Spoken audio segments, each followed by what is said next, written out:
kita bertemu lagi. Sebelumnya kita bertemu di podcast manajemen resiko. Kita berbicara tentang manajemen resiko dan tentang tata cara pengisian kuesioner. Nah, namun kali ini kita akan berbicara bagaimana sih implementasi manajemen resiko di kantor cabang. Nah, dalam pertemuan kali ini saya sudah menghadirkan narasumber dari Kepala Kantor Cabang Jakarta Utama. Beliau ini juga memiliki kompetensi tentang pengetahuan manajemen risiko yang mungkin sudah tingkat dewa kali ya. Nah, mungkin langsung saja saya perkenalkan dengan Pak Joni Junarto. Selamat sore Pak Joni Junarto. Selamat sore Mas Sigit. Kelihatan tambah cerah gitu. Baik Pak, kali ini podcast kita manajemen risiko ini kita mau membicarakan tentang bagaimana cara mengimplementasikan manajemen risiko di kantor cabang. Karena kantor cabang ini kan merupakan lini depan dari perusahaan untuk mencapai target dan sasarannya. Nah, bagaimana Pak Joni kiat-kiatnya atau bagaimana sih cara mengimplementasikan manajemen risiko di kantor cabang? Ya, terima kasih Mas Sigit ya. Jadi terkait kepada pengelolaan manajemen risiko itu sebenarnya di setiap unit kerja ya, di setiap aktivitas kita selalu harus mengimplementasikan praktek untuk mengelola risiko. Nah, untuk di kantor cabang yang Pak Sigit tanyakan tadi, tentunya akan lebih real. Karena apa? Di kantor cabang ini kita memiliki mandat dari manajemen untuk mengelola sebuah unit yang memiliki target yang pasti. Misalnya kalau untuk di kantor cabang Jakarta pada tahun 2021 ini kita memiliki target sebesar 250 miliar dari target perusahaan 754 miliar, hampir 30%-nya ya. Nah, untuk mencapai target itu tidak bisa dijalankan dengan biasa-biasa aja. Jadi kita harus punya perencanaan yang baik, kemudian mengorganisasikan tim dengan baik, kemudian melaksanakan program-program dengan baik, dan kemudian mengkontrol ataupun memonitor pelaksanaan daripada perencanaan itu secara baik juga. Nah, implementasi dari manajemen risiko di sini ini sangat diperlukan. Karena apa? Dari semua aktivitas yang ada di kantor cabang itu semua memiliki sasaran yang jelas, goals. Baik di pemasaran, underwriting, juga di keuangan, supporting, itu semua jelas. Sehingga apabila kita akan melaksanakan sebuah aktivitas untuk mencapai goals tadi, ambil contoh begini. Di kantor cabang itu kita salah satu kegiatan untuk memperoleh premi adalah mengikuti tender. Tender di sini adalah tender pengadaan jasa asuransi di Badan Usaha Milik Negara BUMN, misalnya di Pelindo atau kemarin ada di PLN, kemudian di Bulog. Nah, itu pada awal tender kita harus mengorganize itu, merencanakan apa yang dilakukan. Jadi kantor cabang telah membentuk namanya tim panitia tender, tim tender. Ada leadnya, ada pimpinannya, ada anggotanya, ada schedule-nya, ada biayanya, ya kan? Ada pelaksanaan pengumpulan dokumennya gitu. Nah, di situ udah mulai kerja Pak Sigit. Jadi tim itu udah langsung melakukan identifikasi risiko. Kira-kira untuk memenangkan tender ini atau ikut lolos dalam tender ini, hal-hal apa yang menjadi critical point atau risknya apa? Nah, kami mempelajari. Jadi kalau melakukan risk identification atau identifikasi risiko adalah mempelajari historical, mempelajari masa lalu.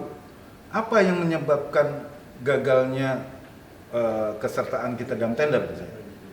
Dulu kita kalah karena RBC kita tidak mencukupi, ada eksternal faktor. Kita tidak melampirkan misalnya lampiran tenaga ahli yang dimiliki oleh perusahaan yang diterbitkan oleh OJK, misalnya kayak gitu yang membuat kita, terus belum lagi hal-hal lain.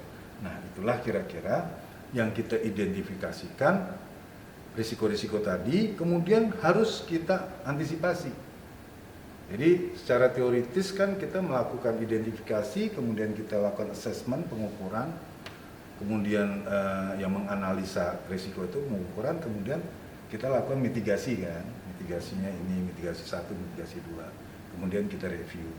Nah, itulah kira-kira salah satu implementasi yang dilakukan di kantor cabang terkait melaksanakan tugas dengan perencanaan yang baik dan penerapan manajemen risiko yang baik pula. Itu kira-kira. Baik, menarik sekali apa yang disampaikan oleh Pak Joni tadi. Historika bahwa identifikasi risiko ini juga berangkat dari mempelajari historikal atau kejadian-kejadian yang mengancam kantor cabang, misalnya yang pernah dialami oleh kantor cabang. Nah, bagaimana Pak untuk apa ini menjaga istilahnya rekaman historikal itu, karena kan kita seringkali terjadi peristiwa hanya lewat begitu saja tanpa kita pernah mencatat atau mungkin kita anggap ini adalah mungkin nasib buruk atau makan berbaliknya ketika itu berpositif kita menilainya sebagai nasib baik.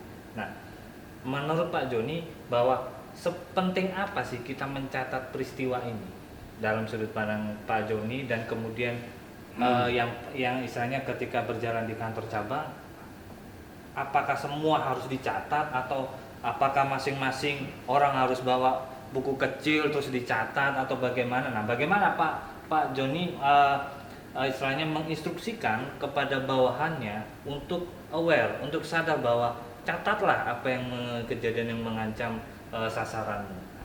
Bagaimana Pak Joni? Nah itu, jadi kita ini kuncinya begini. Kunci kesuksesan dari pelaksanaan rencana yang berbasis dengan risk management tadi adalah komunikasi. Jadi dua hal yang harus diperhatikan Pak Sigit, adanya komunikasi dan konsultasi. Itu untuk menerapkan manajemen risiko secara baik. Tidak bisa dia tanpa komunikasi, tanpa consulting, counseling, terus kemudian pelaksanaan itu baik, nggak bisa. Nah, untuk teman-teman di kantor cabang, yang pertama kali kita lakukan adalah kebiasaan melakukan kegiatan dengan membuat rencana. Jadi tidak kegiatan itu asal jalan, tapi memang direncanakan. Nah, untuk menemukan identifikasi risiko, kita juga melakukan mencari informasi ke belakang. Apa sih waktu menjalankan ini, faktor apa yang membuat gagal? Waktu menjalankan ini apa? Nah, itu yang akan kita ambil, kita rangkum, karena kan ada teorinya bahwa berapa besar frekuensinya terjadi, terus berapa besar dampaknya terjadi, kan itu ya. Pengukuran risiko adalah antara frekuensi dengan dampak. Nah, teman-teman di kantor cabang Jakarta khususnya, itu saya terapkan untuk selalu membawa buku kecil. Nah, ini sedikit. Ya. Kami selalu membawa ini. Di sini selain untuk pertemuan atau meeting dengan klien, dengan pimpinan, dengan itu, di sini selalu dicantumkan pada saat ini kita terjadi apa, mengalami peristiwa apa, risk eventnya gitu. Jadi dicatat. Ini yang kayaknya menyebabkan kemarin. Jadi gini, risiko itu ada beberapa hal. Satu tadi ya, terkait pada target tidak tercapai. Itu risk adalah ketidakpastian yang berdampak terhadap sasaran kan itu teorinya. Nah, di dalam pelaksanaan dalam pekerjaan itu, di semua lini, seorang underwriter ternyata punya risiko. Risiko apa? Terlewatnya renewal. Nah, itu dicatat tuh. Saya panggil. Kok kemarin contohnya polis Ciljedang jatuh tempo tanggal 5 Maret. Kok baru tahu kalau atau di proses renewalnya tanggal 8 udah lewat. Harusnya kan 2 bulan sebelum. Nah, itu dicatat. terlewatkan ini, kemudian nanti mengenai info buyer yang belum datang tepat waktu mengganggu pelaksanaan pengukuran, terus mengenai keterlambatan pembayaran premi segala macam. Nah, benar tadi. Jadi kita membiasakan memiliki buku kecil, Pak. Buku kecil ini untuk mencatat, karena teorinya untuk mengetahui risiko apa terjadi itu adalah kita melakukan pengenalan risiko apa. Nah, itu dari temu kenali risiko itu kan dari kita melihat peristiwa-peristiwa yang kemarin. Oh, ini ada ini, berarti ada risiko keterlambatan dokumen, ada risiko untuk tidak cukupan backup reas, itu kan macam-macam. Itu namanya identifikasi risiko. Dan betul sekali bahwa kita semua tim harus memiliki buku kecil yang setiap saat digunakan untuk mencatat. Jadi nanti di dalam itu peristiwa-peristiwa itu yang akan dikonsultasikan, nah tadi kan dikomunikasikan dan dikonsultasikan apakah ini terkategori sebagai sebuah risk event atau risk cause-nya dia, risk cause-nya dia atau yang lainnya. Nah, itu consulting tuh jalan. Jadi di tim kita juga melakukan pembahasan terus. Oke, baik, terima kasih Pak Joni. Jadi Sobat AC, ada 3 pelajaran besar yang kita ambil dari apa yang disampaikan Pak Joni tadi. Catat, merupakan temu kenali. Yang kedua, konsultasikan dan komunikasikan. Karena 3 prinsip ini yang harus dilakukan dalam implementasi manajemen risiko. Hari ini kita sudah mengkomunikasikan bahwa catat dan temu kenali kita punya sirap. Aktif dan silahkan isi sirap, bahwa yang perlu ditekankan adalah kita fokus pada peristiwa, bukan pada menekankan siapa yang pelakunya atau apa. Karena manajemen risiko intinya adalah create and protect value. Manajemen risiko membantu Anda untuk menemukan kenali ancaman yang mengancam dari sasaran kantor cabang. Nah, baik. Keaktifan dari Sobat AC untuk mengisi sirap itu kami tunggu, dan sekali lagi saya terima kasih atas keluangan waktu yang diberikan Pak Joni Junarto. Sukses untuk kantor cabang utama sebagai penopang utama dari pencapaian premi perusahaan di tahun 2021 ini.